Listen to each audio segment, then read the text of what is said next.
Good Monday morning. I'm Joe Frayer. And I'm Savannah Sellers. Thanks for joining us, everyone. Right now on Morning News Now, sonic boom scare. This morning, new developments on a tragedy that caused panic in and above the nation's capital.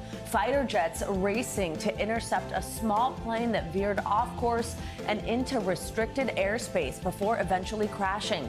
What we're learning about the flight and who was on board, plus more on the military response. Also this morning, friction between the U.S. and China after this close call between an American destroyer and a Chinese warship in the Taiwan Strait. Why Beijing says the U.S. provoked the move. On the trail, it was a whirlwind weekend for some of the top Republican presidential contenders making their case to voters in Iowa. I think American decline is a choice. And I'm running for president because I think if we choose another path, we can restore American greatness. Plus, former Vice President Mike Pence and another big-name Republican are set to announce their campaigns this week. Also, President Biden signs the debt ceiling deal to avert what could have been a catastrophic default. We'll have the latest. And booked for the summer. If you're looking for a good beach read, this one's for you. The New York Times just released its annual summer book list, and there's something in it for everyone. We will go through some of the top picks in every genre. I always find myself being like, what should I read? Which one should I buy? So can't wait for that. I have a stack of books like this big already on my nightstand. I'm actually part of a book club, and I'm very behind on our latest, but it's like kind of a sad story, so I'm like, I don't feel like this right now. Anyway, we'll get to that later this hour. We begin this morning, though, with new details about the sonic boom that rattled some Washington, D.C. neighborhoods on Sunday. The boom was caused by two Air Force fighter jets, which were deployed to intercept an unresponsive private plane that flew into restricted airspace. Now, as you're about to see, the plane departed from Elizabethton, Tennessee. It was scheduled to land in Long Island, New York, but made a last-minute turn heading toward Virginia. The plane briefly passed through the Washington area around 3 in the afternoon. Virginia State Police say the plane ultimately crashed near the George Washington National Forest in southwest Virginia. You can see some of the wreckage here. We now know 4 people were on board the aircraft. No survivors have been found so far. As military jets scrambled to respond, many people took to social media to share their experience of that sonic boom. Some say the sound was loud enough to briefly shake their homes.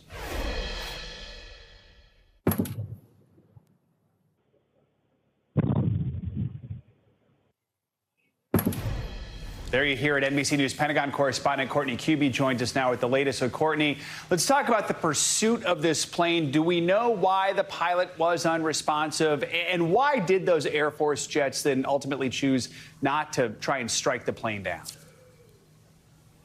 So the rules for when the U.S. military would potentially bring down an aircraft like this are classified. It's considered what the military calls rules of engagement that they don't share with us because they don't want people to potentially know how far they can push the envelope before they would be shot down in a case like this. So the short answer is we really don't know. Now, I can tell you the commander of U.S. Northern Command has spoken in open testimony and in public about the fact that he has the authority, if there is a real threat, he has the authority to take out an aircraft like this. So if it was headed right towards the U.S. Capitol or the White House, somewhere in D.C., at a low enough altitude that it could potentially strike quickly, he has the authority to take it out. But what we saw happen here was this plane that was moving along, the pilot was unresponsive. It's not really clear whether there was a medical emergency on board or what exactly happened yet. The pilot not responding and was heading in and was moving in a somewhat erratic way towards Washington, D.C. The U.S. military scrambled those F-16 fighter jets from Andrews Air Force Base, causing that sonic boom. Now, they were in this case, because the situation was so uncertain, they were authorized to fly at supersonic speeds. That's why so many people in the D.C. area heard that sonic boom when they flew, basically faster than the speed of sound, causing that loud sound. It sort of sounds like thunder. And I will say some people even thought it might be an earthquake because if you're close enough to it when it occurs, it can even make the ground shake nearby. So the F-16s, when they came upon that aircraft, they even fired off flares to try to get the pilot's attention. Those flares don't fall to the ground and hurt anyone. They basically burn up in the air. but the pilot never responded, ultimately flying down towards southwestern Virginia and crashing into a forested mountain area, Joe. So, Courtney, of course, the NTSB, the National Transportation Safety Board, is already investigating this. What will they be looking for? Are there any early theories? The big question is exactly what was happening with that pilot. Why was the pilot not responding to radio calls, to when a couple of fighter jets came up on its wings and started firing off flares? Why did the pilot not respond? Was there some sort of a medical emergency? And what was happening from the time that it made that surprise turn up near Long Island and headed back south towards D.C. and towards Virginia? That's the big question here, is exactly what was happening on board that plane. And the reality is there are a lot of theories that maybe there was some sort of, again, medical emergency with the pilot at the time. But the truth is, at this point, the public, don't know. Whether NTSB has a better idea at this point, they may, but we just don't know yet, Joe. And Courtney, we know President Biden was briefed on the situation. My understanding is he was golfing around that time. What are we hearing from the White House about all this? Yeah, so he was briefed. What's sort of a strange coincidence in this case, he was actually golfing at Andrews, where those two jets took off from. White House officials are saying there was no indication that he was ever in any kind of a danger. He was kept abreast of what was occurring. You know, as that plane was heading back towards D.C., our viewers may not really know this, but there's a pretty large circle around the D.C. area, the National Capital Region, where flights are not supposed to fly, aircraft are not supposed to fly. And part of it depends on the direction they're going, on their altitude. There are a bunch of different factors for whether it's considered a real emergency or whether it's really considered a threat to the president or to the Capitol or to the White House, any of our monuments here in D.C. But White House officials have assured us that at no point was there a concern about the president's safety, Joe. All right. Courtney Cubey, thank you so much. Now let's get to the investigation into former President Donald Trump's involvement with classified federal documents. Multiple sources familiar with this case have confirmed to NBC News that the grand jury is expected to reconvene later this week. Last summer, federal agents found more than 300 classified documents at Trump's Florida home, Mar-a-Lago. Well, Trump has continued to maintain his innocence and says that he has not broken the law. NBC News Justice and Intelligence Correspondent Ken Delaney joins us now. Hi, Ken. Good to see you. So does the grand jury reconvening indicate that there could be some type of movement with this case? What does this mean, that we're going to see some new developments here? Good morning, Savannah. Look, it could. Grand juries are inherently unpredictable. It's possible they're hearing from some witnesses. The thing that's interesting about this is that we know that this grand jury has been dormant for several weeks. One of Donald Trump's lawyers said that publicly on Meet the Press yesterday. And so the fact that it's reconvening now on Wednesday could mean they want to hear from some last witnesses. It could also mean a vote on whether to indict this case. That's one of the possibilities we're mulling here. It does seem like this case is moving towards a conclusion. We know that that grand jury has heard testimony from almost every possible witness, almost all the staff at Mar-a-Lago, and everyone who could have had any visibility on what happened to those classified documents. And Ken, what are you hearing from the Justice Department on how the case is going overall? Well, Savannah, as you know, the Justice Department can't comment on a pending investigation. In fact, it's a felony for anybody with access to grand jury information on the DOJ side to talk about it. But witnesses and lawyers can talk about it. And that's where most of the leaks in this case have been coming from. And what we have seen is a picture of a very strong case. And legal experts have said that almost anyone else faced with this evidence would already have been charged with a crime. Obviously, there are other considerations here. This is a former president of the United States. Will the Justice Department, will the special counsel ultimately pull the trigger on an indictment, even if the evidence is very strong? That remains to be seen. But again, most legal experts have looked at the evidence here, particularly this recent recording, this alleged recording that we've confirmed with Donald Trump on tape acknowledging he had classified information. Very strong evidence, Savannah. So, Danny, a lot of these pieces here, the former president, an indictment, a grand jury, probably sounds familiar to our viewers because the former president has already been indicted in New York State on crimes related to hush money payments. That's a totally different case here. Walk us through the differences between these two and the potential outcomes here. Look, the biggest difference is that that case in New York was brought by an elected Democratic prosecutor. And it was, by the estimation of many legal experts, kind of a stretch of the law and a case about business expenses that may be hard for people to understand. What's the real crime here? Doesn't everybody do this? what this DOJ case might be, if it's about obstruction of justice, would be a very clear set of facts pointing the public to here's the wrongdoing. In fact, most experts believe if you're going to charge the former president of the United States, you better have that kind of a case. Kind of a case where Joe Public looks at it and goes, wow, that's really bad. I understand why they're charging it. If you don't have that, you're going to have half the country saying it's political. As it is, you know, millions of people will say that it's a political attack on Donald Trump almost no matter what the facts are. So you're trying to convince that great middle, Savannah. Ken Delaney, and thank you so much. Good to see you. We do want to take a deeper dive into the former president's legal issues for a moment. Meet the Press moderator Chuck Todd spoke with one of Trump's former lawyers over the weekend about the investigation. Here's Chuck. Well, hello there, Joe and Savannah. This week on Meet the Press, former Trump attorney Tim Palatore joined me to discuss the special counsel investigation into the former president's handling of classified materials. Is the investigation wrapping up? Is there going to be an indictment? Take a look at what Trump's former attorney had to say.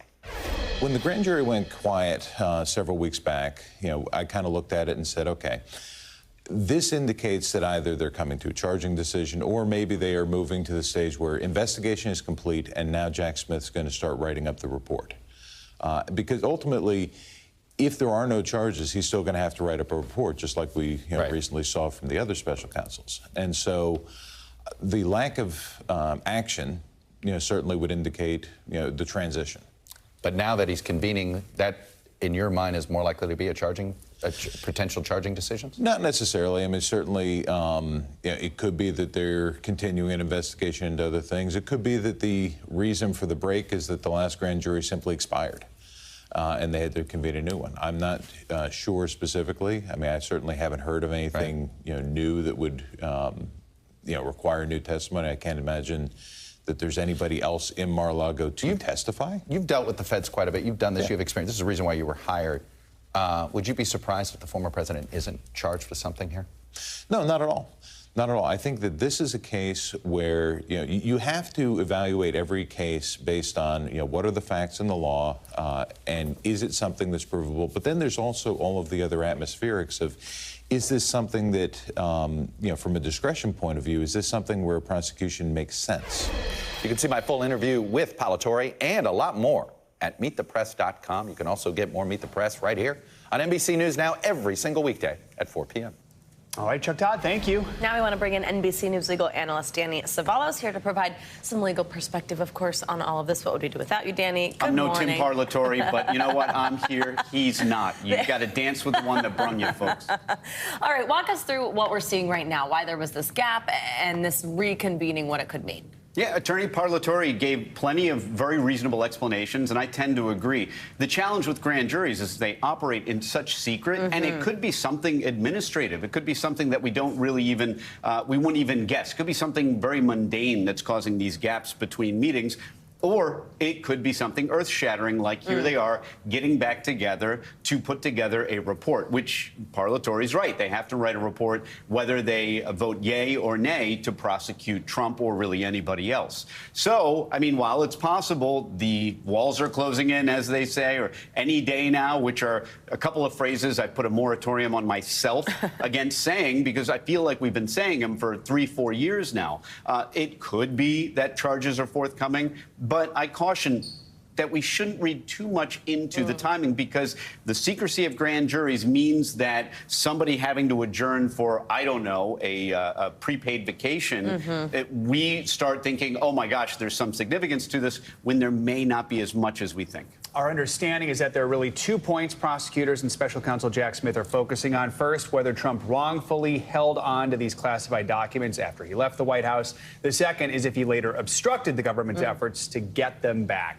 How tough of a case is that to prove? What is the prosecutors going to be doing here? The taking and the keeping. And for each of those, there are arguably 3, maybe more federal criminal charges that could apply to each of those issues. To me, it's always been the bigger challenge for Trump, part 2. Keeping those documents after it appears that he was notified that the documents needed to come back or that the documents weren't his. And the reason I say that is that In either case, I think it's pretty clear we can prove there were documents. The documents left the White House. The documents ended up in Mar-a-Lago. But we all know now that prosecutors need to prove a lot more than that. That is the physical aspect, right? The actus reus, as we call it in the law. Next is what is in Latin called the mens rea, the mental element. And that's always the harder thing to prove. Fortunately for prosecutors, Trump is helping them out when he goes on air at CNN town halls and talks about what was in his heart and his mind when the documents were removed. Make no mistake about it. Statements like that on national TV are why lawyers like me tell our clients, here's a good rule of thumb. Don't ever, ever, ever, ever, ever, ever, ever say anything publicly about your case. As much as you think you may be helping your case, more words is always worse than less words. And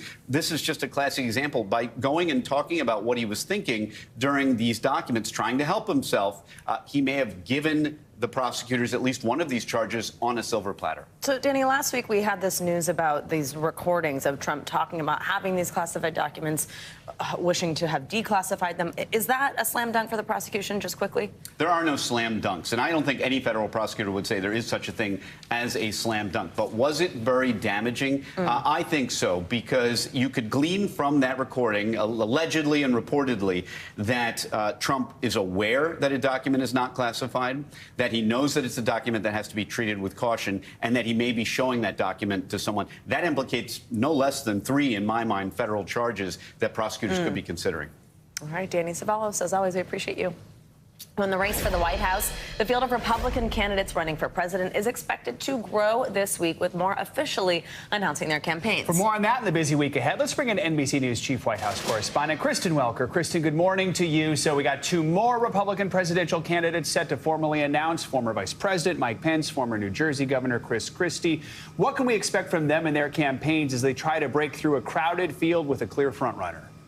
Hi, Joe and Savannah. Well, good morning to both of you. Look, I think you're going to see 2 very different approaches here.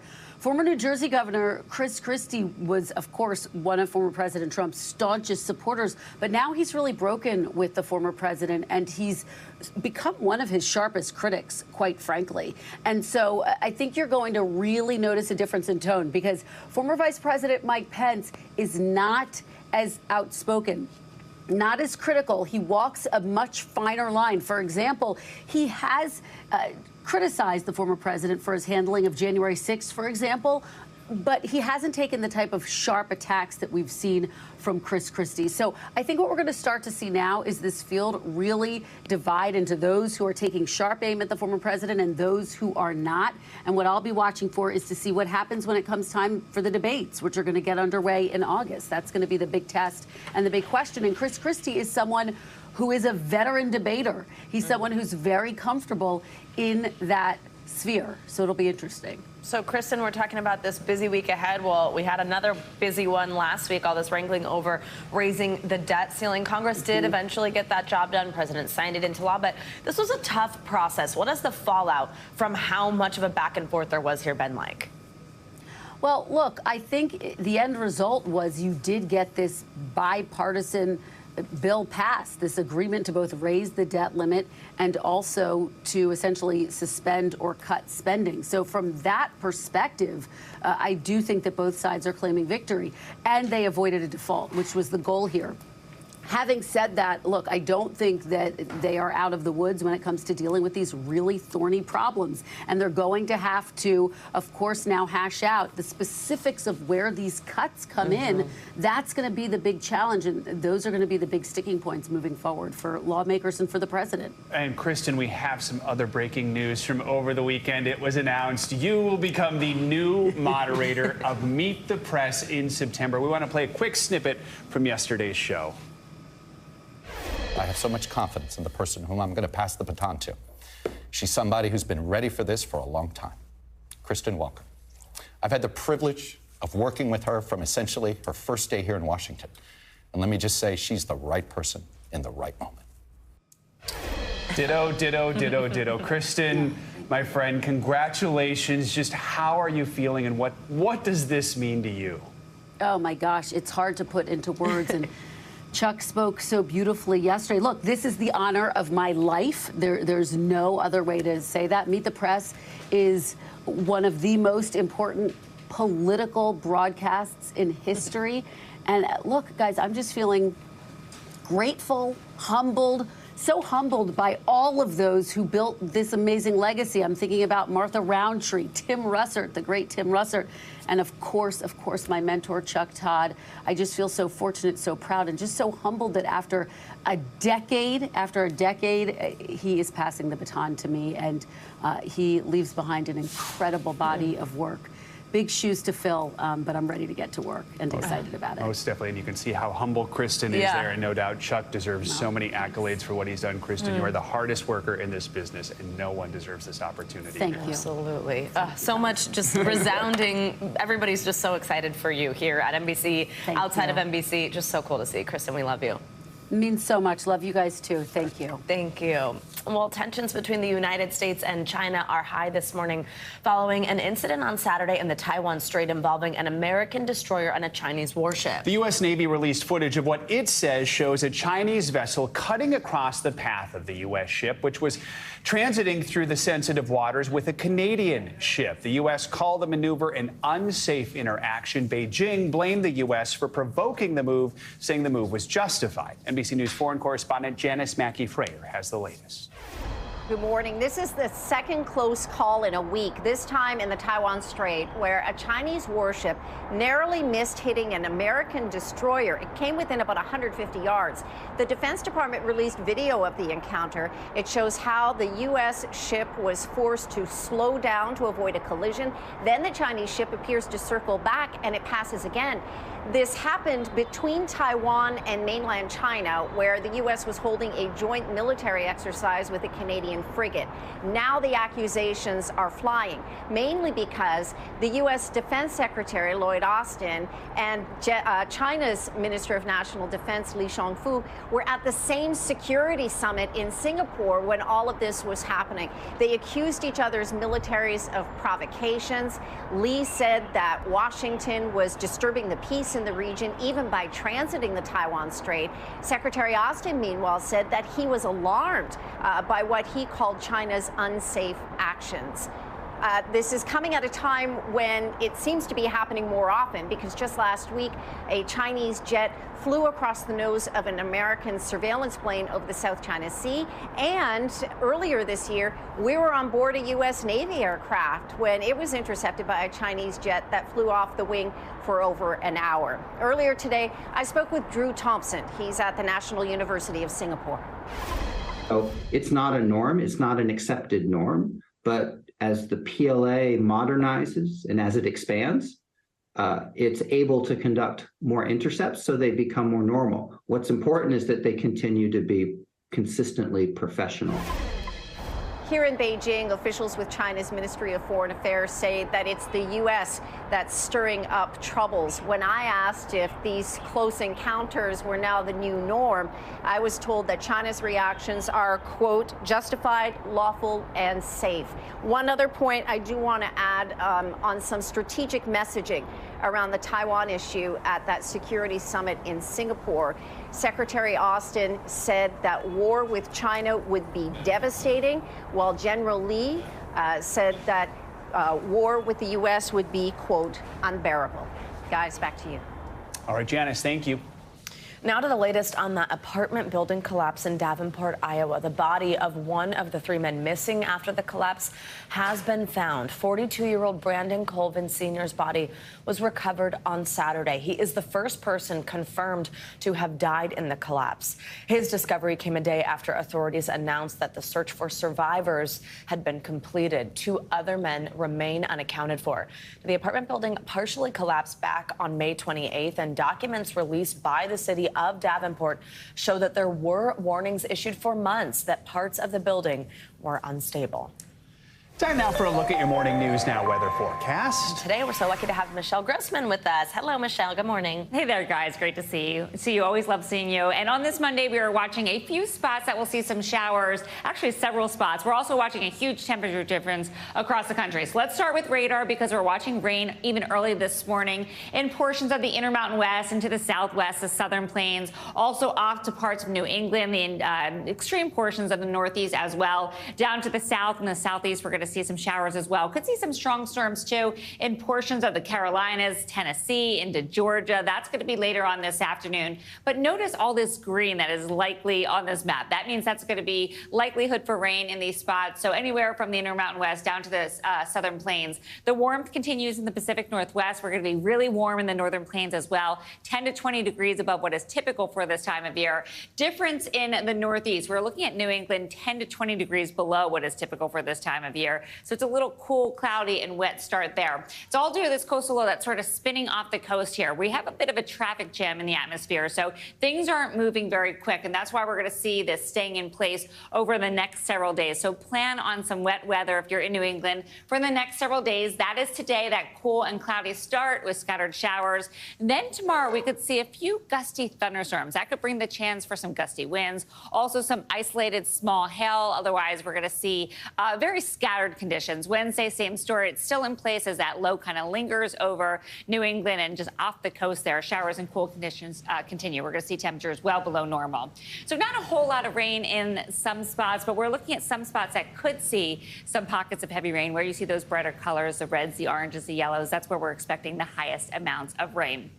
So that's there. We're also looking at the chance for severe storms in the Carolinas, Georgia, also into Tennessee. We could see winds gusting up to 60 miles per hour. That could cause damage. Some hail as well. Low threat for tornadoes, but it's not zero. So that's we need to keep that in mind as we go throughout the afternoon. Flash flooding risk in the southern plains. We have slow-moving storms over saturated soil where you see that darker blue color. That's where we're expecting the highest chance for those rain showers. And look at these temperatures. Some warm, some cool. Bangor, Maine, just 55 degrees today. That's 15 degrees below what is typical for this time of year. And in the northern plains, we're looking at 90 degrees in your little spot. Minnesota. Everyone's testing that air conditioning out right now. I know. I feel like it's been warm a bunch They've had, there. Yeah, I had a layover there yesterday, and in the jet bridge, it was like, oh, gosh, it's so much warmer here than what it just was. Yeah, I know. Yeah, all right. Definitely. Thank you, Michelle.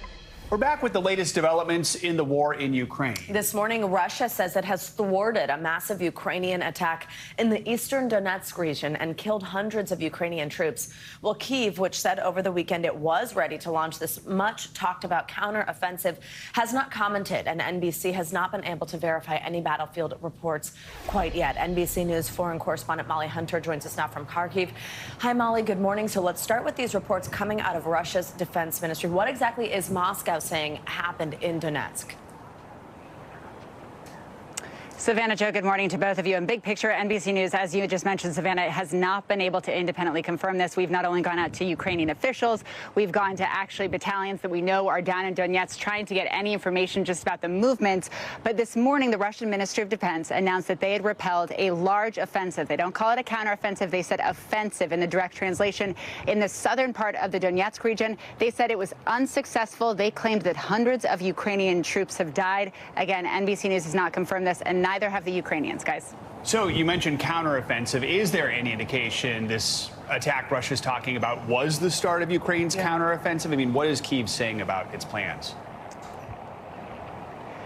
Yeah, Joe, and I think the really important thing to say is obviously we've been following this for the last couple of weeks, asking almost daily, has it started? When will it start? And Ukrainian officials have long said they're not going to announce or confirm a start date. Over the weekend, though, what really kicked the speculation to high gear is that President Zelensky sat down with the Wall Street Journal and he said they are ready to launch a counteroffensive. Certainly a hint, people reading the tea leaves thinking, is that on the eve of the battle? There is a video, and I think we have some of that video actually to put up on screen, that the army has released showing a bunch of Ukrainian soldiers literally going like this, kind of shushing the camera. The defense minister tweeted it out. And guys, he quoted Depeche Mode. He said, words are very unnecessary. They can only do harm. So right now, Kyiv is leaving us wondering. Guys? Absolutely. Molly, also while we have you, can you tell us about something else we saw over the weekend, an attack in Dnipro? Yeah, that's right. That's the southern Ukrainian city of Dnipro. Pretty horrific missile attack overnight into Sunday. More than 20 people injured, including 5 children. A 2-year-old toddler's body was pulled from the wreckage early Sunday morning. These were residential buildings, at least 10 other houses, a shop, a gas station, according to local authorities there. Now, President Zelensky spoke about this attack over the weekend, and that child, you guys, one of 500 kids that have been killed since the war started. We also have some interesting interesting numbers, because as we think about these big Ukrainian cities, the air defenses are not equally protecting every city. I've been in Kyiv a lot, of course, the capital, and really a lot of the air defenses are concentrated over the capital. But the UK Ministry of Defense crunches some numbers. They say over the last month, in the month of May, 300 Russian drones have been fired at this country, and they say actually 90% have been shot down with older, cheaper air defenses and electronic jamming. Because, guys, we've been really trying to figure out, of course, is how much are those U.S.-made Patriot air defense missiles actually being used. Guys? Yeah, absolutely. All right, Molly Hunter, thank you so much. Stay safe. More international headlines now. This morning, we're getting new information about what may have caused that massive train crash in India that killed hundreds. NBC News foreign correspondent Ali Arouzi joins us with that and other world news. Hey, Ali, good morning. Good morning, Savannah. Good morning, Joe. Well, according to preliminary findings by authorities in India, the root cause of that disastrous train crash was a signal failure. But India's transport minister hasn't said whether it was human error or some sort of interference that played in the signal malfunction. What we do know is that the green light was given to an express passenger train to move forward. It switched tracks where a freight train was parked. It plowed into that freight train at about 80 miles an hour. The momentum of that crash then threw the carriages onto a third track, which was hit by another express train, throwing its carriages off the tracks. This is the worst train disaster in India since 1995, where 358 people were killed when two trains collided near Delhi. Over in Poland, they are having one of the largest demonstrations since the fall of the Iron Curtain. Hundreds of thousands of people gathered in Warsaw to join a march against the nationalistic Law and Justice Party over concerns including frustration over the economy, inflation, the cost of living, women's rights, LGBT rights, and new laws that the opposition feel undermine democracy in Poland. The PSI has condemned the gathering as a march of hate. And finally, in Japan, where face masks are coming off slowly, people are being taught how to emulate a Hollywood smile. Many people who spent the pandemic with their faces covered can now hire a smile instructor to achieve that perfect smile in order to help prepare for the job market. But even before the pandemic in Japan, it was very normal for people to wear face masks, and in one class, a quarter of the students kept their mask on throughout the course, probably making it very difficult to find out if they were cheating. Right, and if you can't find that job, you can just tell people you're a smile instructor, because apparently people will pay There's you a market to do for that. Yeah. All right, Ali, thank you so much. Thank you. Well, Prince Harry's battle with the British tabloids will play out in a London courtroom this week. The Duke of Sussex is expected to testify in a lawsuit that accuses Mirror Group newspapers of invading his privacy by hacking his phone and other unlawful acts. NBC News correspondent Megan Fitzgerald has the details.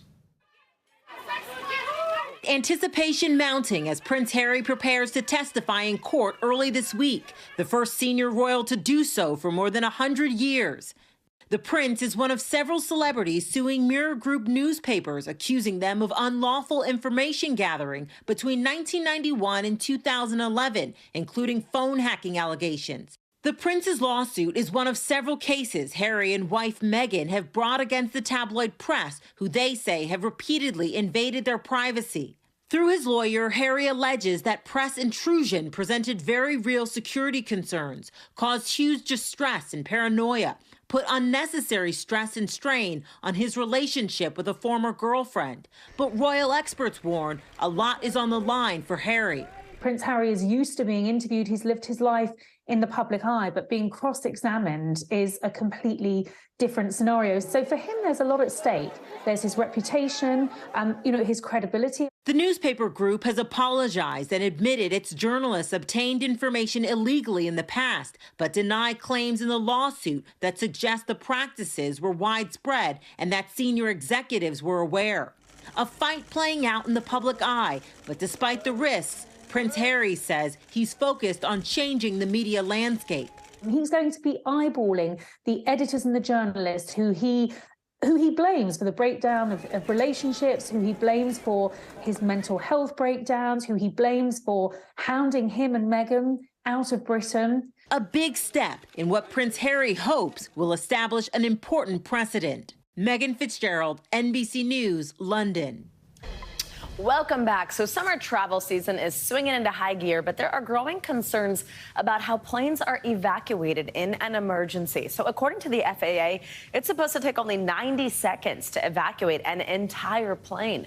Well, members of Congress don't think that small window is realistic, so now they are pushing for change. NBC News correspondent Tom Costello has the details. From a Toronto passenger plane in 2018 to Chicago 2016, San Francisco 2013, plane emergencies are chaotic and terrifying. Oh my God. There's people running around, an aircraft on fire. But to get hundreds out alive, the FAA relies on rules set in the 1960s. Regardless of the size of the plane, the FAA requires that every passenger must be able to evacuate through the windows, through the doors, in just 90 seconds. And with half the exits blocked. But look at the FAA's most recent evacuation test in 2019. No fire, no smoke, no screaming babies, elderly, obese, or disabled passengers, no carry-on bags, no panic. It's not realistic at all. Senator Tammy Duckworth, a pilot disabled from wartime injuries, now pushing legislation to require real-world evacuation standards. What's at stake here is the safety of the flying public and the ability of first responders and cabin crews to do their jobs to keep us safe. While everyone survived the 2009 miracle on the Hudson, Hero Captain Sully Sullenberger says it took longer than 90 seconds. It took over 3 minutes to get the 155 people, the full load of passengers and crew, out of our aircraft successfully. Though the FAA says it reviewed nearly 300 real-world evacuations with diverse passenger demographics and found safety to be very high. But from Congress to pilots to flight attendant unions, you'd be surprised how quickly that entire plane will go up in flames. Concerned that 90 seconds isn't long enough. Tom Costello, NBC News, Washington. Now to a medical breakthrough that is changing the lives of some brain cancer patients. The new treatment is less invasive than traditional cancer treatments. While it's still only in a trial period, it is already showing major promise. MSNBC anchor Lindsay Reiser has this story for us. They're the 3 words no person ever wants to hear. You have cancer. Rachel Guberman had just turned 50.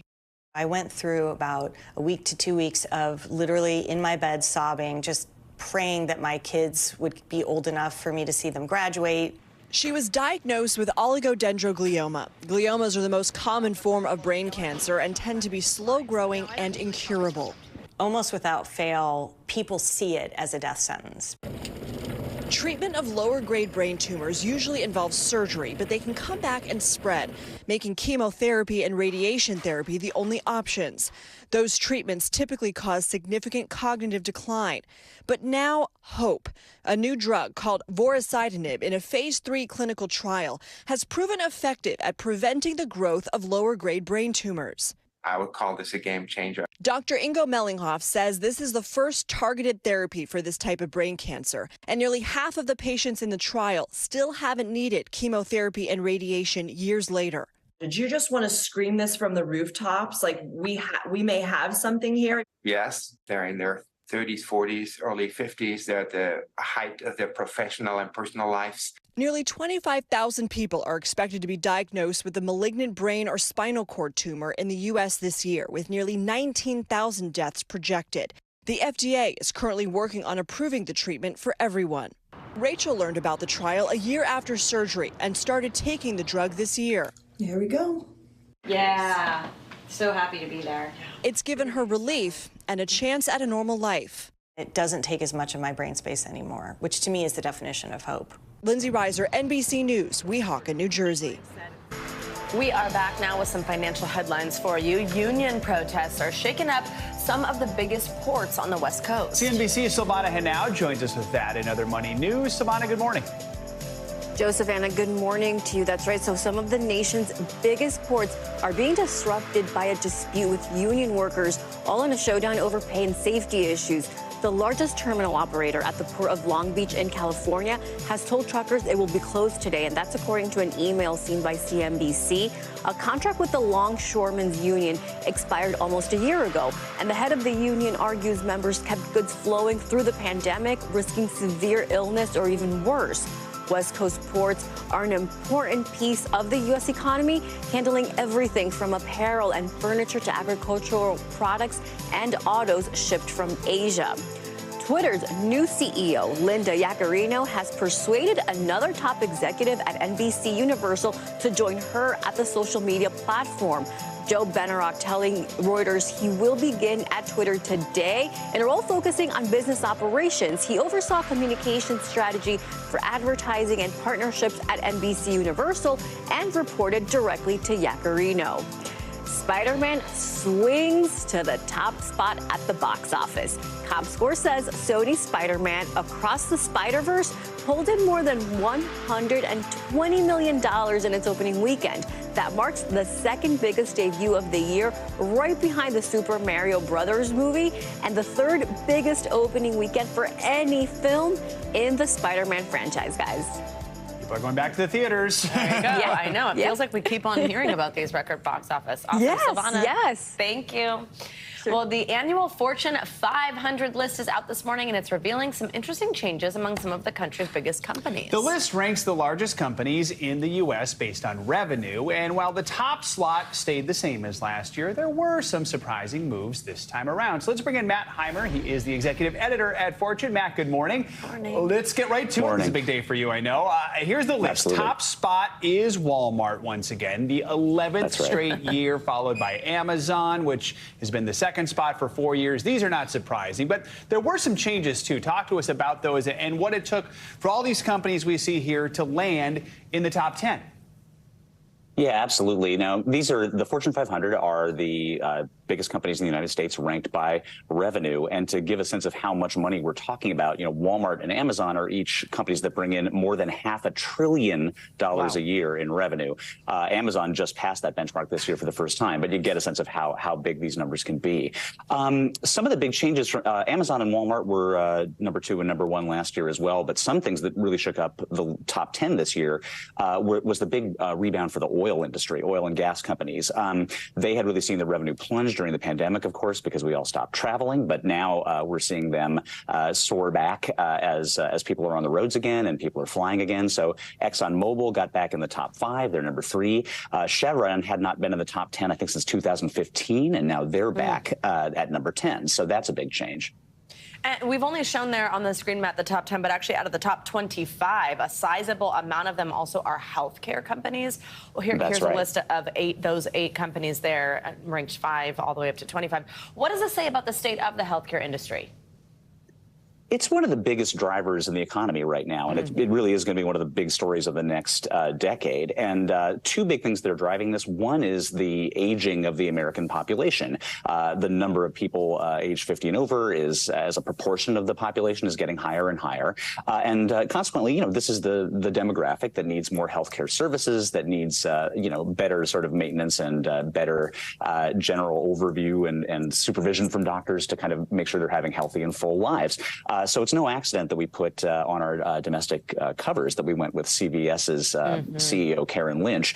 She's not only, she runs the largest company ever run by a woman on the planet, but at the same time, she's also really at the forefront of this huge boom in the size of healthcare companies. Another thing that's driving that expansion, that sense of going big, is that healthcare companies increasingly feel like they can make a bigger difference, they can be more efficient, they can be more profitable if they kind of own the whole healthcare chain.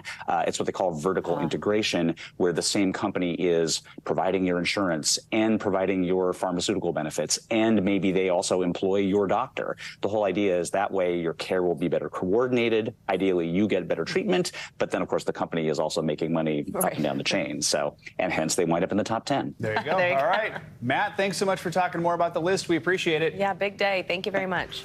Welcome back. On Sunday, Chicago White Sox pitcher Liam Hendricks picked up his first win since returning to the mound after a cancer diagnosis. Hendricks helped his team defeat the Detroit Tigers 6-2. What made it extra special was that it was actually National Cancer Survivors Day. The All-Star closer had missed the start of the season after being diagnosed with stage 4 non-Hodgkin's lymphoma.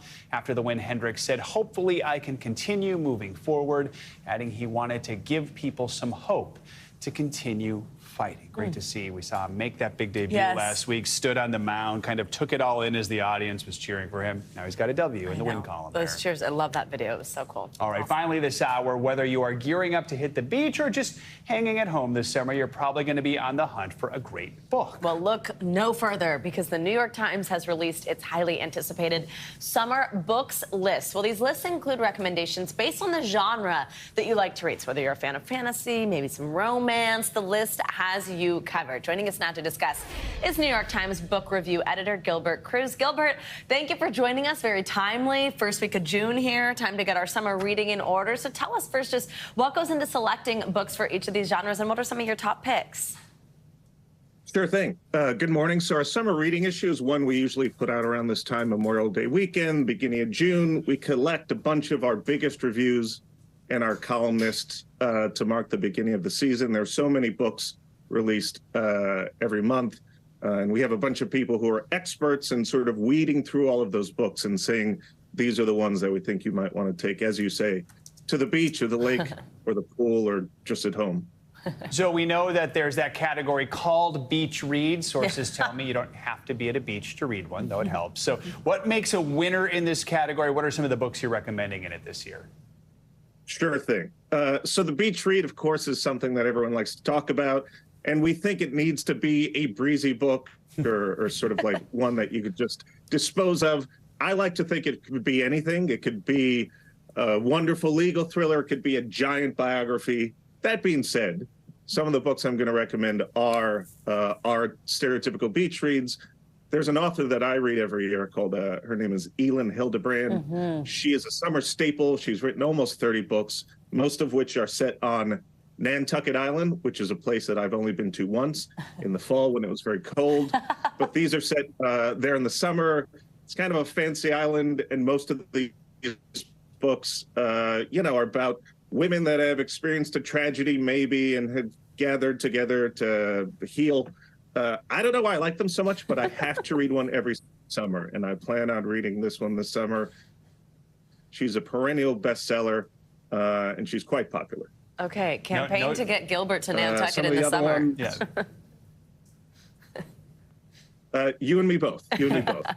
So that's a big beach read. I'm going to recommend a nonfiction book. There's an author named David Grann. He's one of the most popular and well-read nonfiction authors at the New Yorker, and he's written sort of an adventure tale set in the 1700s called The Wager.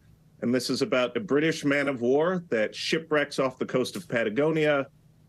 The sailors that do survive have to undergo a mutiny. There's some murder. I don't want to ruin too much of it. There's some other stuff that happens. It's a piece of nonfiction that feels like a novel because it's so full of detail and interiority. I've read it, and I think it's going to be one that continues to be read throughout the summer. Gilbert, we've only got about 30 seconds here, but we have a giant graphic that's titled Books Gilbert Wants to Read This Summer. So maybe you could just walk us through one of those. Sure. I'll give you a very quick plot. There's a book called Ascension. It's by an author named Nicholas Binge. And this is the plot. There's a mountain bigger than Everest that appears in the middle of the Pacific Ocean, and an expedition of scientists and military officers have to explore it. I can't imagine a plot that is more gripping than that one. No kidding. And another Colson Whitehead book. I know, I'm looking forward to that. All right. And no Shakespeare on the beach. So keep it light and breezy, as Gilbert says. All right. I like the plots that you described of the Nantucket author. That's very cool. Gilbert Cruz, thank you very much. We appreciate it. Happy summer. Happy reading. You as well. That does it for this hour of Morning News Now. But the news continues right now.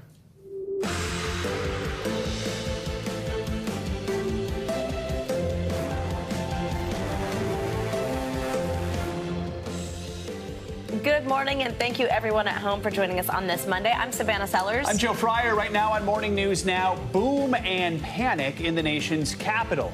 This morning, questions are swirling about that unresponsive private jet flying in restricted D.C. airspace.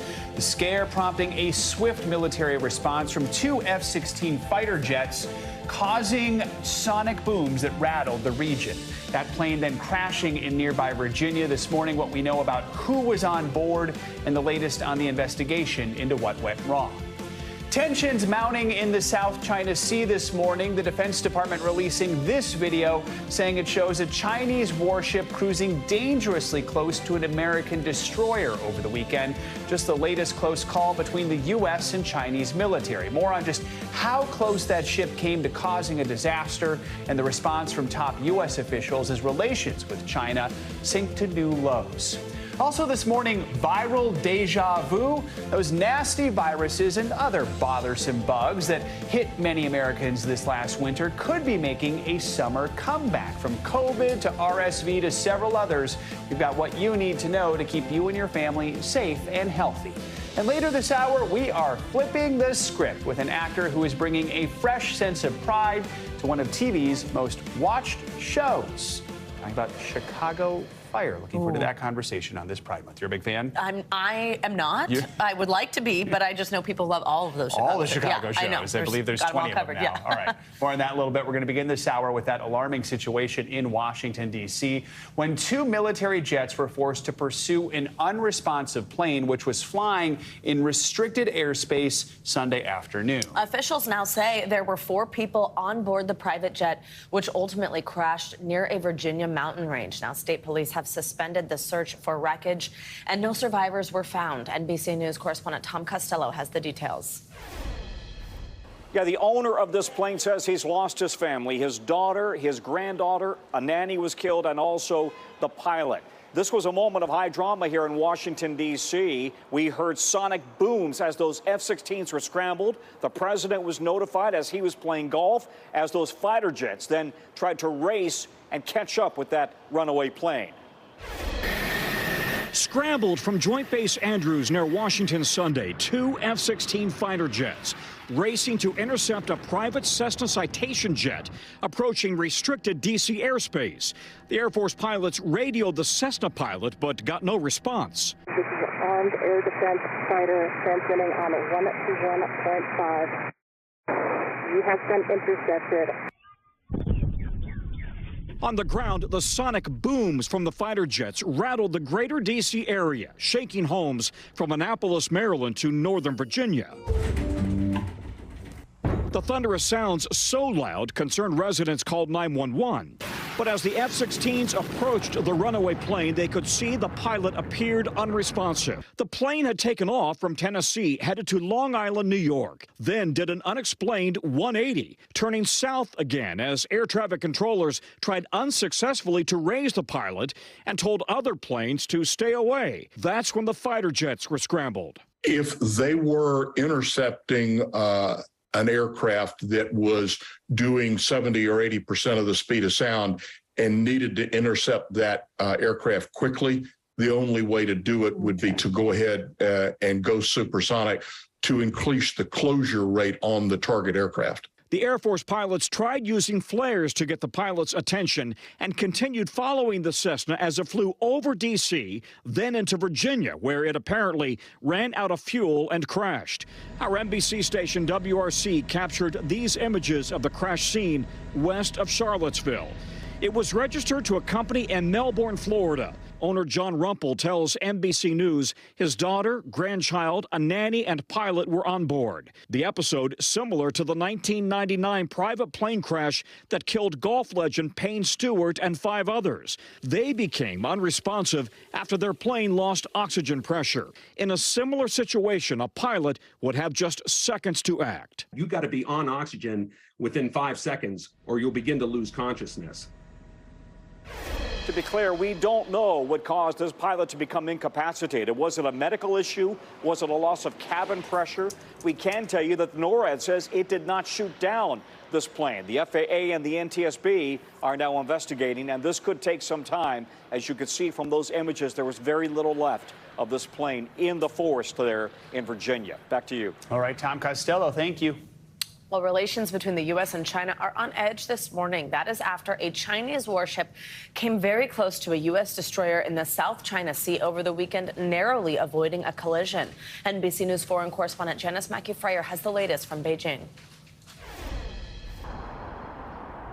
This is the second close call between militaries in a week, this time in the Taiwan Strait. But it boiled over to Singapore, where the U.S. and Chinese defense chiefs were at the same security summit, and they accused each other's militaries of provocation. A close encounter in the Taiwan Strait, the Defense Department releasing this video that it says shows a Chinese warship almost running into an American destroyer on Saturday, coming within 150 yards of it, forcing the ship to slow down to avoid a collision. The Navy ship had been conducting a joint military exercise with a Canadian frigate between Taiwan and mainland China. Defense Secretary Lloyd Austin calling on China's leaders to, quote, rein in that kind of conduct. Accidents can happen that could cause things to spiral out of control. China's defense minister then blaming American provocations by even being in the area. Telling the U.S. to, quote, mind your own business and take good care of your own people, Navy vessels and jets. All of it prompting a warning from the U.S. We do not seek conflict or confrontation, but we will not flinch in the face of bullying or coercion. These close calls are happening more often, the latest last week over the South China Sea, when a Chinese fighter jet flew across the nose of an American surveillance plane in a maneuver the U.S. called aggressive. Earlier this year, NBC News was on board a U.S. Navy aircraft intercepted by a Chinese jet that flew 500 feet off the wing for over an hour. China is saying it will continue to take necessary measures to protect sovereignty and security. U.S.-China relations have hit new lows since the U.S. shot down that Chinese balloon in February, and Taiwan remains a flashpoint. The lines of communication are still largely cut off, tension is ramping higher, and both defense chiefs at that security summit warned publicly that going to war would be, quote, unbearable. All right, Janice, thank you. Let's get more on this with NBC News military analyst Colonel Jack Jacobs. Colonel, good to have you with us. So we've got footage of the incident from the Navy as well as a clip from Canada's Global News. First of all, just walk us through why the United States considers this maneuver an unsafe interaction. How common or uncommon is this? Well, it's uncommon, but not in the Western Pacific because the Chinese do it all the time. If you take a look at one of these ships, they are extremely large and they're extremely fast, but there's a lot of inertia there. It's very, very difficult to stop them on a dime. These are not Formula One race cars. And so any maneuver that gets ships within several hundred meters is very, very dangerous indeed. And as Secretary Austin said, there could be an accident, and that could spiral out of control. But the Chinese do it all the time. It's principally because they've decided that the Straits of Taiwan are effectively a Chinese lake, and they want total control, Joe. So, Colonel, I mean, Beijing has accused the U.S. of provoking the encounter by sailing in these disputed waters. It says the maneuver was safe, reasonable, and legal based on what you've seen and heard. Is there any justification for this kind of intercept by China? No, none at all. And they will continue to do it. Don't forget that they've decided and announced that Taiwan is part of China. They're playing the long game and eventually may take it over just because it's been so long since they claimed it that eventually the Taiwanese or the United States will just give up. But we're not going to do that. And as the Secretary said, we will continue to consider all of these waters in the Western Pacific to be, as everybody but China agrees, to be international waters. This means that China will continue to provoke American action in the Straits, And the more that happens, the more frequently it happens, the closer they become, the more likely there is to be an incident. But this is all based on the Chinese announcement that Taiwan belongs to them, and therefore, so does the strait between mainland China and Taiwan, Joe. So we know U.S.-China relations were already quite low before this incident. How do you think this is going to impact those relations going forward? Do you see a way for both countries to try and de-escalate the situation? This is not going to slow things down. You know, typically, the way in which situations like this are resolved without violence is in talks, and usually secret talks, for people at the top of the food chain. This means Secretary Austin or people who work very closely with him talking quietly and behind closed doors with their Chinese counterparts to prevent situations like this from escalating out of control. But remember this, China's not going to stop doing this because they're continuing to pursue their policy of declaring that the Western Pacific belonging all to them. But secret talks, the only way is this is going to ever get resolved. All right. Colonel Jacobs, always grateful to have your expertise. Thanks so much for joining us this morning. Let's turn now to the war in Ukraine. Moscow says it has repelled a major Ukrainian attack in the eastern Donetsk region. Russia's defense ministry says its troops killed 250 Ukrainian soldiers in this thwarted attack. Over the weekend, Kyiv said it was ready to launch its counteroffensive, but it has not commented on these Russian claims. NBC News foreign correspondent Molly Hunter has the latest. Joe, Savannah, good morning to both of you. That's right. We have been watching and waiting for months now. Even more signs this morning that Ukrainian counteroffensive is progressing. But Ukrainian officials have long said they will not be announcing or confirming a start date. This morning, Russia has claimed they repelled a major offensive in the Donetsk region.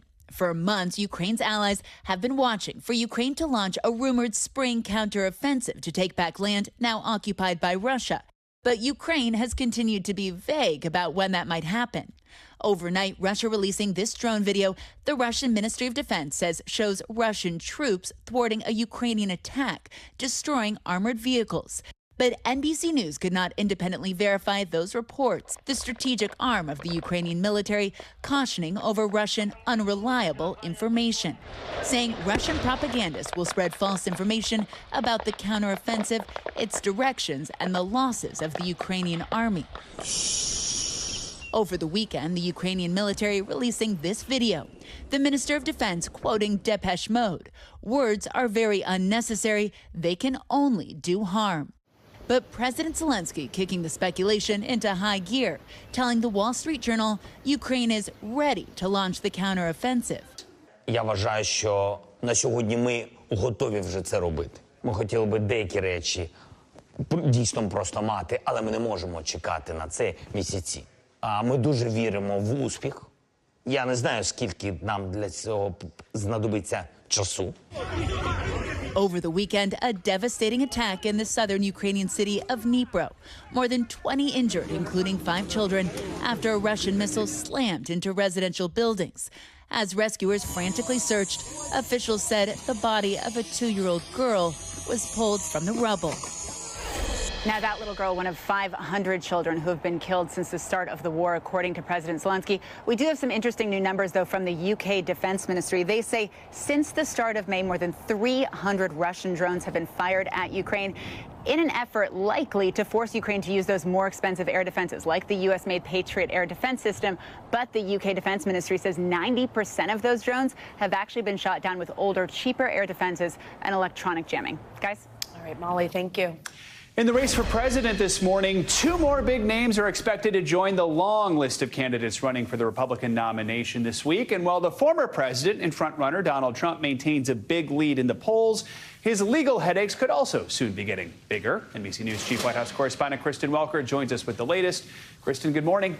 Hi, Joe. Good morning to you. The GOP primary is heating up this week with former New Jersey Governor Chris Christie and former Vice President Mike Pence poised to enter the race. And it does come amid yet another new development in the legal battles facing the Republican frontrunner, former President Trump. Today, the Justice Department's investigation into former President Trump's handling of classified documents may be at a turning point, with the grand jury that has been hearing evidence in the case expected to meet again this week, according to multiple people familiar with the investigation. If special counsel Jack Smith decides to indict Mr. Trump, it would be the first time a former president has been charged with a federal crime. Mr. Trump has denied any wrongdoing, arguing he had the right to keep classified material at his Mar-a-Lago estate. I took the documents I'm allowed to. Everything I did was right. We have the Presidential Records Act, which I abided by 100%. The former president is also under investigation for his efforts to overturn the 2020 election by the Justice Department and prosecutors in Georgia. And in New York, he's pleaded not guilty to felony charges of falsifying business records, with his trial set to begin next March. Mr. Trump remains the overwhelming Republican frontrunner for 2024, trailed by Florida Governor Ron DeSantis, campaigning in South Carolina over the weekend, taking aim again at Mr. Trump's claim that he can fix the country in 6 months. Don't let anyone tell you they can do this in 24 hours or in 6 months or anything like that. This is going to be trench warfare. Mr. Trump also facing criticism from his former UN ambassador, Nikki Haley, who's also running over the January 6th attack on the Capitol. He thinks it was a beautiful day. I think it was a terrible day. I'll always stand by that. And the candidates lashing out at Mr. Trump this weekend over his recent praise of North Korean leader Kim Jong-un, including his former Vice President Mike Pence, who's expected to announce his campaign in Des Moines, Iowa this week. Whether it's my former running mate or anyone else, no one should be praising the dictator in North Korea. Also entering the race, former New Jersey Governor Chris Christie, who's set to kick off his run in New Hampshire tomorrow, according to 2 sources familiar with his plans. Everyone's sharpening their attacks a little bit. As for Mr. Trump's legal challenges, still no word on the timing on when the special counsel might wrap up or if there will be any indictments. Joe? All right, Kristen, thank you so much. Now let's get a look at what to expect for your week ahead with your Morning News Now forecast. Meteorologist Michelle Grossman joins us with everything you need to know from coast to coast. Michelle, good morning. Good morning. Great to see you. And we're going to see a lot of the same as we go throughout the next couple of days. We have a very stagnant weather pattern, so not much is going to change. But for today, we do have several spots that will see some rainy conditions, some scattered showers, even some storms. And you can see all this green on the map. That's indicating where we will see some rain from the Intermountain West, portions of the west into the southwest, the southern plains, into the northern plains, down to parts of the Tennessee Valley, the Carolinas.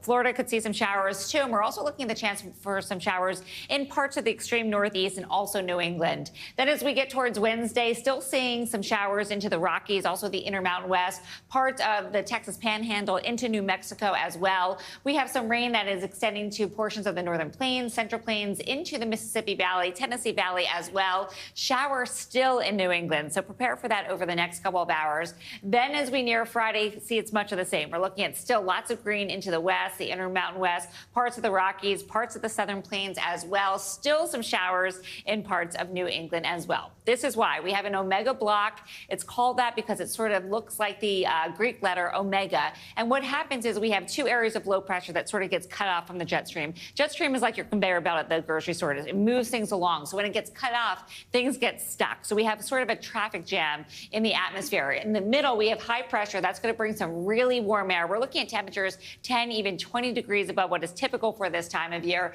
So we'll start with the temperature story. Minneapolis today, 91 degrees. That is 15 degrees above what is typical for this time of year. Not summer yet, but feeling like summer there in Kansas City, 89. 94 in Memphis, 86 degrees in Indianapolis. It's going to stay in place tomorrow again. This is not going to move much over the next several days.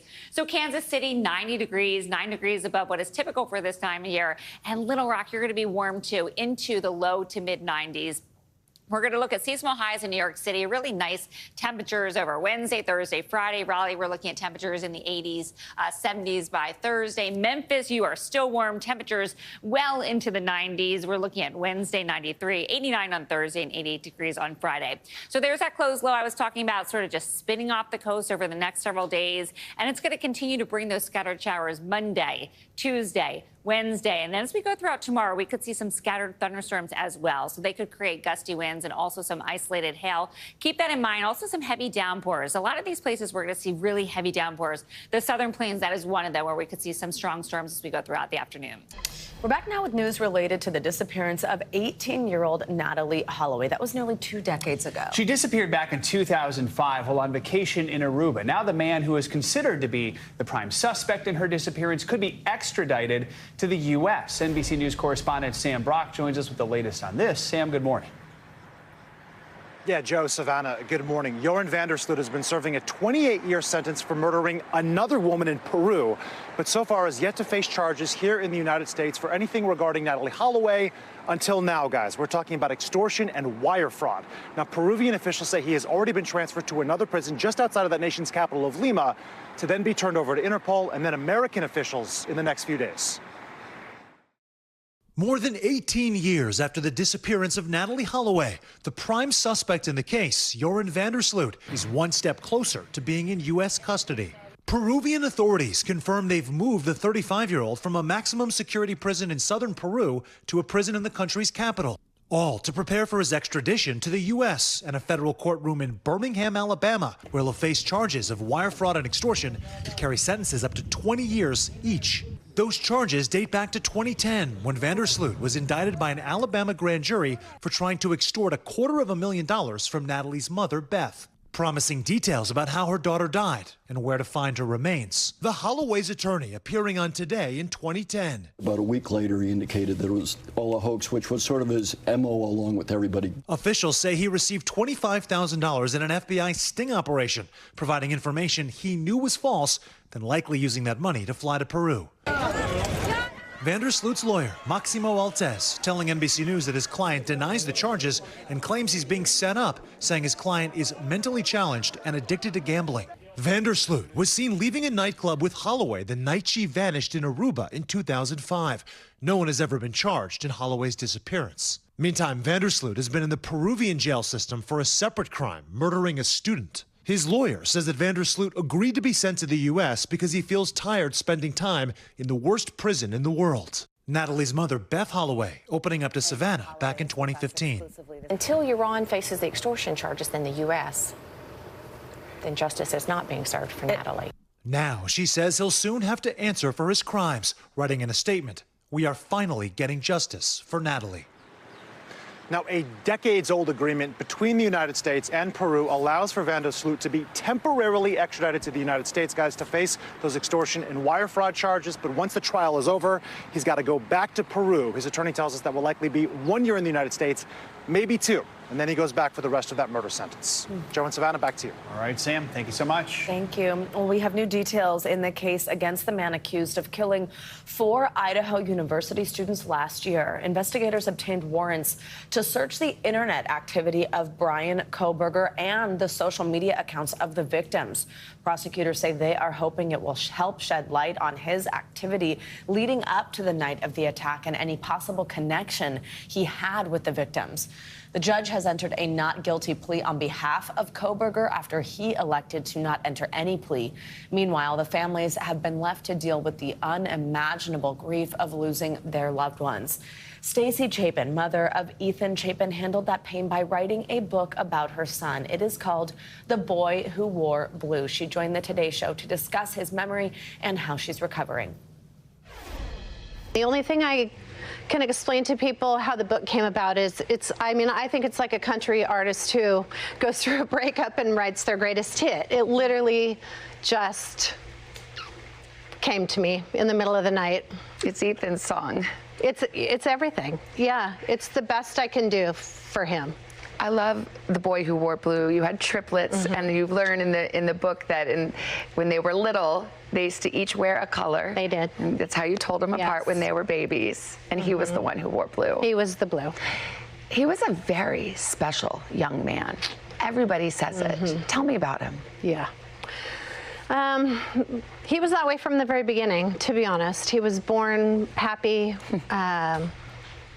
He was just magnanimous, kind of. I don't know really how to explain it. What we find more interesting is how many lives he touched that we didn't even know existed. It's incredible. I mean, I tell people if I touch as many lives in my lifetime as he did in 20 years, he just warmed every room. He had a wonderful smile. We get up every morning and we just decided that the best thing we can do is put our best foot forward, mostly for Maisie and Hunter. They deserve it. I mean, they didn't deserve this. And so they deserve still the best life that we can give them. And that is really our strength. It drives us. We literally get up and, have coffee and then say, all right, we're going to go forward. I was so struck by something you wrote. It was on social media earlier this year. You said, we spend no time being angry. That would be energy not well spent. And it still wouldn't change the outcome. We have to look ahead. Yes. That's your philosophy. Yes. It doesn't change the outcome. Even, even looking ahead at the trial coming up in October now, we choose to not, it does not change the outcome of our family, and it's energy that we need to put into healing our kids and, getting back to a new family dynamic and working on that. And so we let the prosecutors do their job, and we do our job in our family. Do you think you'll come to the trial or attend it? No. Yeah. Too hard. It doesn't change the outcome. It just is energy that doesn't feel like it's well spent. Well, you can learn more about how Stacey and her family are honoring Ethan's memory online at today.com. And The Boy Who Wore Blue, her new book, is now available for purchase. To international news now, starting in Afghanistan, where nearly 80 schoolgirls have been hospitalized after being poisoned. Yeah, let's bring back NBC News foreign correspondent Ali Arouzi for details on that and other world headlines. Hey, Ali, good morning. Good morning, Savannah. Good morning, Joe. That's right. Almost 80 schoolgirls in Afghanistan have been poisoned and hospitalized following 2 attacks on their primary school in the north of the country. It's the first attack of its kind since the Taliban swept back into power in 2021. An education official says the person responsible for the poisonings had a personal grudge but didn't elaborate.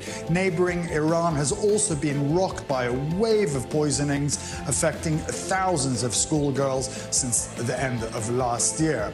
In Hong Kong, several activists have been detained on the anniversary of the 1989 Tiananmen Square massacre, when China crushed peaceful protests with tanks and troops. Although authorities have banned public commemorations, that didn't stop some activists holding a candlelit vigil, including 76-year-old Alexandra Wong, a prominent campaigner known as Grandma Wong, who was also arrested carrying flowers at a vigil. And finally, former New Zealand Prime Minister Jacinda Ardern will now be known as Dame Jacinda. Ardern was made Dame Grand Companion, the second highest honour in New Zealand, as part of King Charles III's birthday honours. King Charles is recognised as the King of New Zealand. The honour was bestowed on her for services in leading the country during a pandemic and a mass shooting. And those are your international headlines, guys. All right, congrats to her, Ali. Thank you so much. We're back with a closer look at some of the viruses that are already infecting thousands ahead of this summer vacation season. Yeah, from respiratory illnesses to diseases transmitted from insects, we are going to break down symptoms that you should be keeping an eye out for this summer. To help us with that is NBC News medical contributor Dr. Natalie Azar. Always good to have you, doctor. Thank you for being here. So let's start with this respiratory virus that's spreading across the country, but some people might not have heard of it yet. It's called HMPV, and the CDC is reporting this big uptick in cases. So tell us about symptoms and how it's transmitted, things like that. Yeah, absolutely. So the HMPV stands for human metapneumovirus, and it's actually in the same family of viruses as RSV, which we became very familiar with last year as well. So the good news is that in individuals who have normal immune systems, you're going to experience a very mild upper respiratory illness. So think, a little bit of a cough, sneezing, sore throat, runny nose, typical stuff. The issue, and the same as with RSV, is that older individuals, young babies, especially anyone who's immunocompromised, can experience a more severe illness if the virus travels from the upper respiratory tract down into the lungs, where it can cause a pneumonia or a bronchiolitis. So we are seeing a little bit of an uptick, but experts right now are saying that we're not concerned that we're going to see a huge surge the way we did when RSV coupled with flu and COVID. So again, upper respiratory symptoms mostly. Most of us would be fine and wouldn't even go to the doctor for it, which is a good thing. That is good to hear. Let's talk about COVID, Dr. Azar. The Biden administration recently declared COVID's no longer a public health emergency because we're not really doing the tests and reporting them anymore. We don't really have great numbers, but we know the wastewater testing in New York City is showing high levels of COVID right now. So is coronavirus a concern this summer? Are we still going to be seeing, waves of this illness? So coronavirus will always remain a concern for the most vulnerable, and that is people who are immunocompromised and, of course, older age. So here's the interesting thing about wastewater. It reflects viral shedding. Some people might shed the virus and be completely asymptomatic, so it's not a direct correlate with people actually being clinically ill. As you mentioned, the CDC has not required us to be tracking cases, so we can't do that, calculation again, like wastewater ticks up, cases tick up. We're not going to necessarily see that. The good news here is that hospitalizations have remained very flat. We're also seeing that we're not seeing such severe illness with the newer variants, and we have a ton of population immunity because of vaccinations and prior infections. So I'm not as concerned as if we were having this conversation a year ago. But again, epidemiologically and from a public health perspective, we have to keep an eye on this and see if there is a jump in hospitalizations. That would be an indication that we might be potentially dealing with a summer surge. Really good information there and good context, Doctor. Also, so let's talk about some of these things that might come up more so in the summer than other times of year. Traveling on vacation, some type of travel-related illnesses, and then also we mentioned at the top things that could be kind of transmitted by insects, maybe like Lyme disease, things we should keep in mind if we're outdoors a lot that could be carried by ticks. What do we need to remember? So first of all, for the tick and mosquito part, I would say the number one thing that you need to do is make sure that you're wearing an EPA-approved repellent, something that contains DEET that will protect you against ticks as well as mosquitoes. And I think for ticks especially, you guys, when you're coming in from the outdoors, you need to be checking yourself. You need to be checking your pets, and you need to enlist the help of a friend or a loved one to check in some of those nooks and crannies, because you cannot see all those ticks yourself. The other thing about the viruses like norovirus, for example, a diarrheal illness, super contagious, especially if you're in like close quarters, cruise ships, things like that. Hand washing, avoiding touching your face with your hands and everything will help for so many of these viruses, norovirus, all these other respiratory viruses as well. But again, for ticks and mosquitoes especially, go to the CDC website, go to our website. We've done a lot of coverage on this in terms of things you can do around the house to also protect yourself and your loved ones. Dr. Natalie Azar, thank you very much. Good little health roundup there. Staying with medical news, there is a growing movement among some moms who are experiencing high levels of stress and depression. They're now turning to mushrooms to help with their anxiety. MSNBC anchor Erin O'Hearn spoke with one mom about her decision to microdose. So I had a really terrible pregnancy, and then I had a really fun emergency C-section.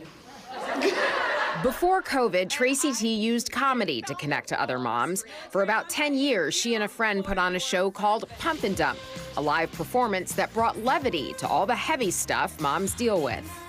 I've been, for the last decade, really dedicated to finding the things, the commonalities between mothers that we don't talk about as much. And then the shared event that no one could stop talking about, a global pandemic. All of her performances were canceled, and so was her income. Tracy was at a complete loss. So to help deal with the stress of it all, she turned to microdosing. She says these tiny amounts of magic mushrooms, medically known as psilocybin, don't make her hallucinate or feel high. I really felt like I was able to soften my frayed edges, to look at my lesser qualities, my reactivity, my jumping to conclusions. And I just felt like this softening all around me. Dr. Hannah McLean is a physician and a psychotherapist at Philadelphia's Sound Mind Institute, which provides ketamine-assisted psychotherapy.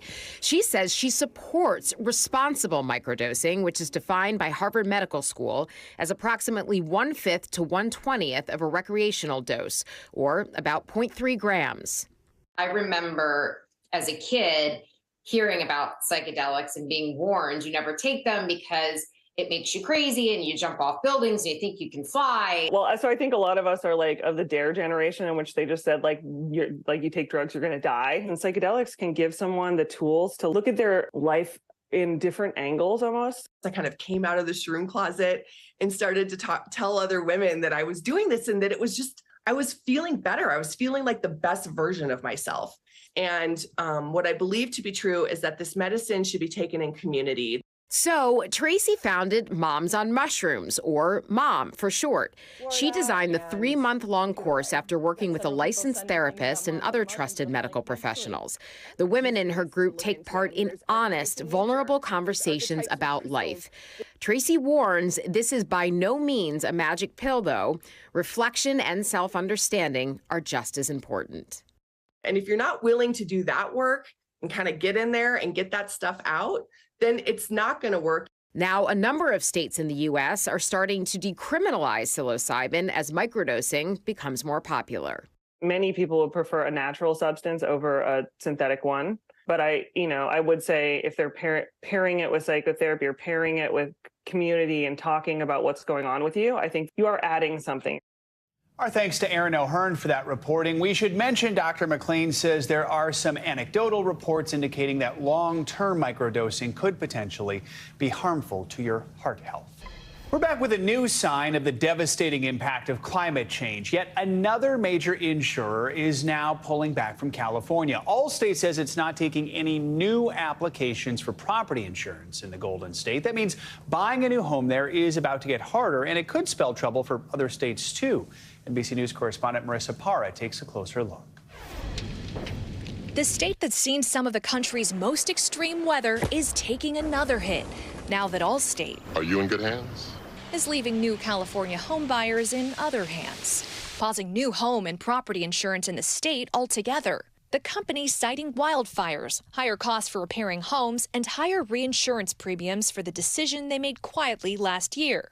And just last week, State Farm announced the same move in California for similar reasons. For those with dreams of buying a home in California, should they be worried? It absolutely is a reason to be concerned right now. This year, California has seen all types of extreme weather, from severe drought to catastrophic flooding, sometimes both at the same time. And out of California's top 20 largest wildfires in history, 13 of them happened in the last 10 years. When you combine all of those, it makes it very difficult to do business, in particular underwrite an insurance policy. Now, with 2 of the state's top 5 largest property insurers scaling back coverage, brokers on the other side of the table say it's changing the way they do business, asking buyers now to call insurance companies up front. Typically, most buyers don't really reach out for home insurance until a couple of days before the close of escrow. And it's not just affecting residents in the Golden State. Future homeowners in places like Florida, Texas, Louisiana, all battered by hurricanes in recent years, now in the path of a looming insurance crisis. These are all very disaster, natural catastrophe-prone areas. We definitely see some changing in the cycles. With severe weather season just heating up, the financial hit unlikely to cool down anytime soon. Our thanks to Marissa Parra for that report. Even before Hurricane Ian, Florida saw an exodus of insurance companies. Last year, Louisiana has seen that too. More financial news. Apple's annual developers conference kicks off today with high expectations for an exciting new product reveal. That's right. Let's bring back CNBC's Silvana Henao for the latest on that and other money news. Hey, Silvana, good morning. Hey, Savannah. Hey, Joe. Yep. So Apple kicks off its annual developers conference today with a keynote address from CEO Tim Cook. The company is expected to unveil its most important product in 13 years when it shows off its mixed reality headset. Now, the device is expected to cost $3,000, and that's 10 times that of the Meta Quest 2. Industry experts say that the headset is likely geared more towards three audiences: business customers, gamers, and software developers. Meanwhile, Amazon has been in talks with wireless carriers to offer low-cost or free nationwide mobile phone service to Prime members. Bloomberg reports the company is negotiating with Verizon, T-Mobile, and Dish Network to get the lowest possible wholesale price. Now, that would allow it to offer Prime members plans for $10 a month or even possibly for free, boosting loyalty among its biggest spending customers. The plan could take several more months to launch, and it may even still end up being scrapped. And a majority of Americans who don't identify as LGBTQ+ believe companies should support the community. A survey out last week from GLAAD shows roughly 75% say they feel comfortable seeing LGBTQ people in advertisements. The poll comes as retailers such as Target and Kohl's have come under pressure for their annual Pride merchandise and ad campaigns. Target pulled some items last week, citing threats to employees. GLAAD is calling on Target to reject anti-LGBTQ extremism. All right, got my rainbow watch brand on here for the month. Love it. All right. Love it. Thanks, Savannah. Appreciate it. Thank you. Well, now to a story on survivors and victims of the Holocaust. Violins belonging to them will breathe new life again, thanks to what's called the Violins of Hope, a performance by a group of musicians honoring their history. NBC's Jesse Kirsch has this story.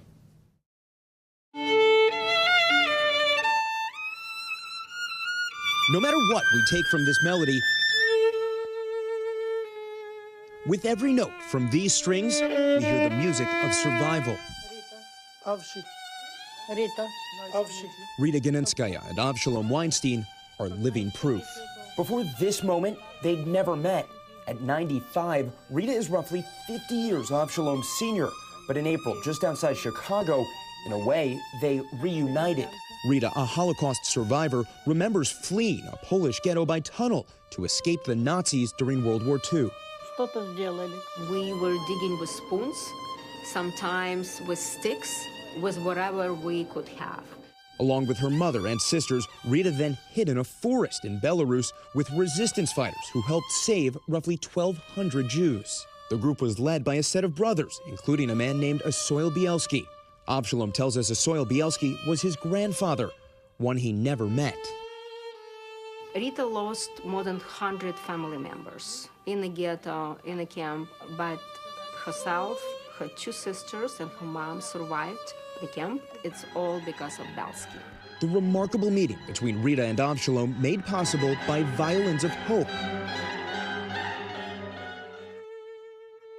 Weinstein's family collection of more than 100 string instruments, which he says includes many once owned by those who perished in the Holocaust and those who survived. The collection now spending 6 months around Chicago at a crucial time.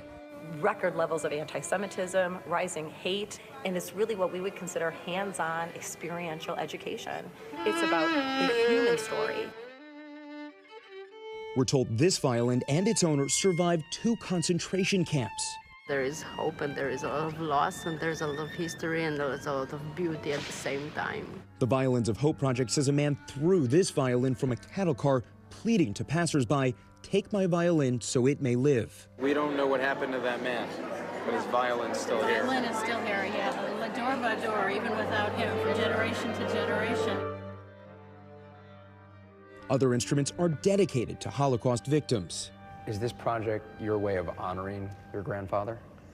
It's a way of honoring him, and it's a way of trying to make sure people will never forget, and hoping people will learn and it will never happen again. These were 6 million people. They were people. These were real people who had hopes and dreams, and they were killed just because they were Jewish. A Jewish memorial, but also a message of survival, seen, felt, and heard. Jesse Kirsch, Glencoe, Illinois.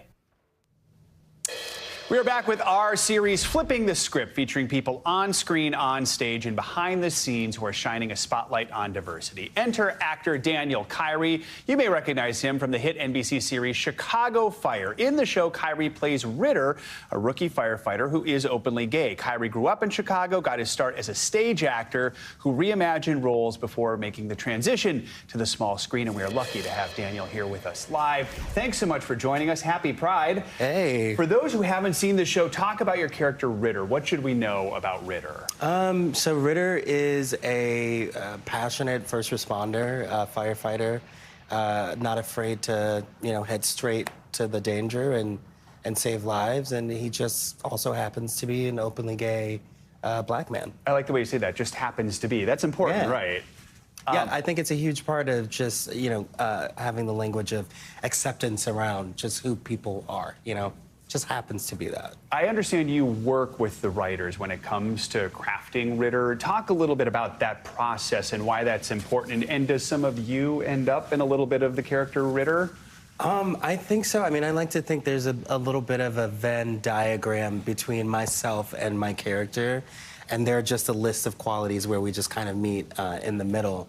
And what's really great about our show is the writers that we have are really collaborative and responsive to, the actor's input, because we have to inhabit the character, right? So we have to do the thing. So there's a huge part of me that is, I think, present in Ritter.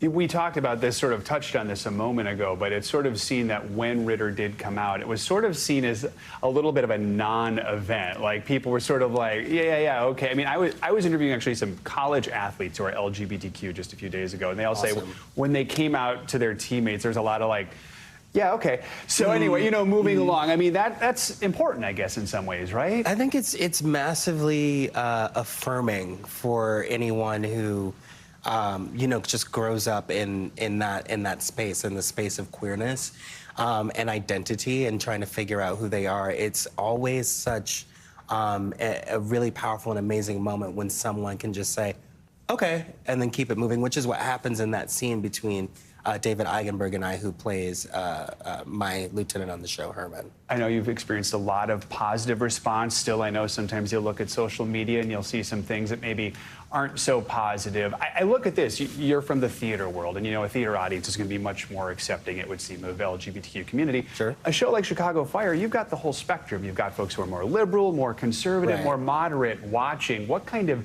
impact do you hope that having Ritter on this show has just on the country and on people getting to know an LGBTQ character? The thing that's really exciting about getting to do this work on the show that I'm on is that we have such a large platform, and as you're saying, we reach so many different types of people, and I think to just kind of see, especially in the context of, a first responder who, we as everyday citizens of this country, we have a lot to thank them for. To see a character like this in the context of that world, I think is just really exciting. I think it makes him and his humanity and, our humanity a little bit more accessible. We have about 30 seconds here, but you work on a web series. I want you to tell us a little bit about that. So I directed and created a web series called The Tea, about a friendship between a queer black man from the south side of Chicago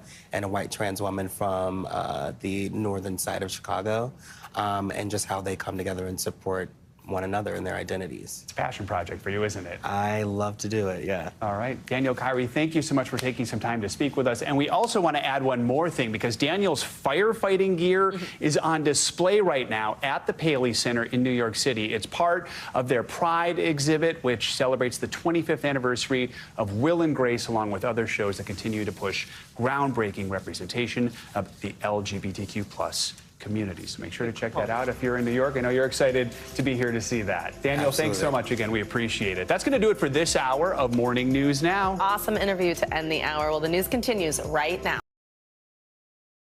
Thanks for watching our YouTube channel. Follow today's top stories and breaking news by downloading the NBC News app.